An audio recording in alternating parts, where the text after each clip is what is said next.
Pag-usapan pa natin ang positive experiences ng mga Pinoy kasama si Mobile Journal RR. To be said, tinitingnan ko kung nakangiti ka. O yan, tama ako, nakangiti ka. Okay, nung nagtanong-tanong ka sa mga tao hinggil sa kanilang reaksyon sa survey na ito, ano ang napansin mo sa kanila? Alam mo, Paps, yung napansin ko sa kanila, lahat talaga rin naman sila nakangiti. Talagang positive rin yung aura nila kapag tinatanong sila. Napansin ko rin, Paps, dun sa mga sagot nila, halos lahat sila, yung mga conclusion nila, it all boils down sa pamilya. Pamilya, So, ano? Pamilya, Oo. lahat ng ginagawa nila, lahat ng desisyon nila sa buhay, lahat ng sagot nila ay Doon tungkol sa nakakonekta. pamilya. Konekta Sa at family. babalik sa pamilya. Doon sa survey, anong kapansin-pansin doon sa mga bansang nakasama sa may pinaka masaya na mamamayan o mamamayang mga pinaka-positibo? Ayun, Paps, kita nga natin dun sa survey, meron tayong picture na pinakita kanina. Oo. Wala yung Amerika doon sa top 10 countries. Bakit daw wala? Yun ang hindi natin masabi. Oo, Pero ang nandun sa top 10 ay yung mga third world countries. Oo. Yung nandun yung Latin America, ayan yung Paraguay, Oo. yung Panama. Tapos makita rin natin yung Guatemala and then yung Mexico. Oo. So yung mga Latin American countries. Masayahin. And then, masayahin, Oo. meron mga positibong pananaw sa buhay. And then, tayo naman sa Southeast Asia nandyan, meron din nakalusot na isang from Africa.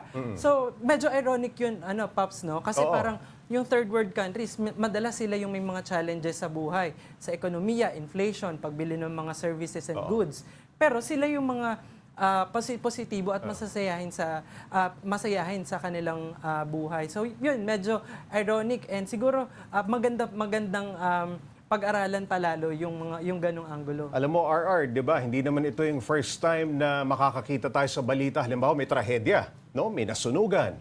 No? Hindi naman sa pinagtatawanan nila yung nasunugan, kundi parang kinakaya yung matitinding pagsubok. Ano? Yes, Madalas natin makita yan. Madalas Oo. natin nakikita lalo na sa mga Pilipino na katwing may pagsubok, parang tinetest yung resiliency ng Yung mga resiliency. Pilipino. Pero yun nga, paalala rin sa atin nung sociologist na kumbaga meron tayong resiliency, dapat hindi rin natin masyadong gino-glorify yun. Kasi china-challenge din dapat natin yung gobyerno at kung sino man yung mga dapat tumulong sa mga Pilipino, lalo na yung mga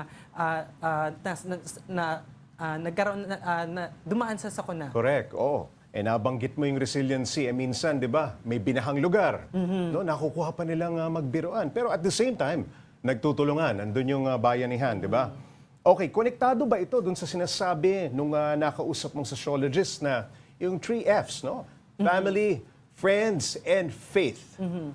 Yes, Paps, konektado lahat to, yung dahilan na yun, to connect family, friends, and faith. Siguro worth noting din, Paps, na yung faith, no, hindi lang siya sa pagiging Kristiyano. Sa ating mga Pilipino, syempre, diverse yung religion din natin dito. So, pananampalataya yun in general. So, konektado yun, yung pagiging tayo family-oriented natin mga Pilipino, tapos yung pagiging palakaibigan din natin kahit nga sa mga stranger, di ba? So, yun.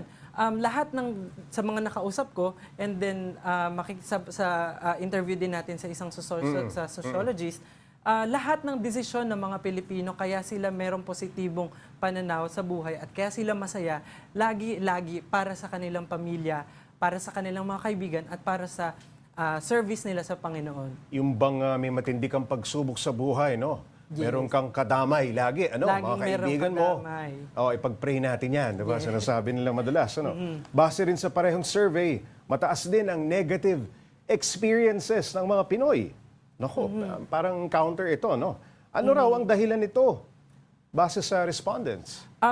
Pops, yun nga, sabi dun sa same survey, 35% ng mga Pilipino ang meron namang negative experiences. Malaking porsyento rin. Malaking porsyento rin naman. So, isa sa mga dahilan nito ay yung ganun pa rin, manihirapan yung mga Pilipino na sa financial na aspeto ng kanilang buhay, nahihirapan sila sa inflation ngayon.